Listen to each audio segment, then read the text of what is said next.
هلا حبايب، شلونكم؟ عيني ان شاء الله تمام، ربي يحفظكم حبايب. اليوم ان شاء الله راح اقدم لكم التشريب الاحمر، ان شاء الله الكل يعرفه، وسويته بالموزات، موزات الغنم، يطلع كلش طيب. وهاي الشغلات وياه اكيد تعرفون انه مبصرة البصل، هاي انا سوي تمن وياه لأن نحبه بالتمن الأبيض، وكذلك البوتيتا كلش تطلع طيبة ويا التشريب الأحمر. إن شاء الله واضحة عندكم، وتجربون طريقتي وتاكلوها انتو عوائلكم بالصحة والعافية. نبدي على بركة الله، بسم الله الرحمن الرحيم. هاي المكونات حبايب: اللحم قلت لكم موزات وطماطة وبصل وحمص ونبصرة وبوتيتا وصوص طماطة طبعا ضروري. هاي ابدي هنا احمس باللحم، ضروري حبايب نحمسه كلش زين لحد ما يعني اللحم يتغير لونه.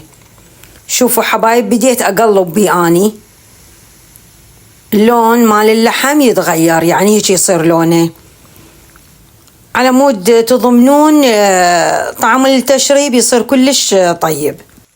وحبايب مو إلا يعني موزات، تقدرون تسوون أي نوع لحم، الضلوع، رقبة، أي نوع لحم المتوفر عندكم حبايب. هنا بعد ما كلش تحمص، شوفوا عيني البصل والثوم واللحم، درت صوص الطماطة، هذا صوص طماطة يعني جاهز. وهاي كركم كاري بكيفكم شنو تريدون تخليون، انا خلي بس كاري على مود الطعم. وهاي خليت النم بصرة ودرت المي الحار. هنا أنا حبايب بدا يفور وقبقته وعفته. بعد مرور ساعة حبايب اضيف البوتيتا، لين تعرفون البوتيتا بالعجل تنمرد، ريدها شوية عدلة.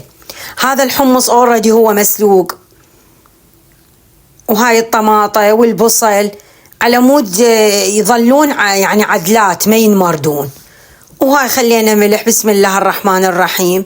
هنا حبايب ما طول عليكم الفيديو، طلعته بالصينية البوتيتا واللحم، خليته شوية بالفرن يتشوح، شوفوا يطلع شكله كلش يشهي وحلو.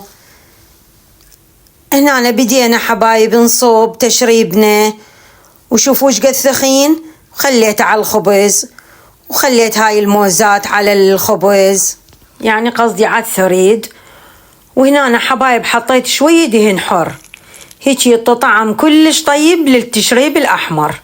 جربوا وإن شاء الله تعجبكم طريقتي وتطبقوها حبايب، فضلا وليس أمرا. إن شاء الله إذا عجبكم هذا الفيديو تسوون شير لأصدقائكم، اللايكات، تعليقاتكم، وأي سؤال أي استفسار أنا أجاوب عليكم بالخدمة حبايب. أنا أعطيكم معلومات، أنتوا تعطوني معلومات، تبادل المعلومات فشي كلش إيجابي. إن شاء الله حبايب إذا وصلتوا لهنا أقول لكم أترككم في رعاية الله وحفظه.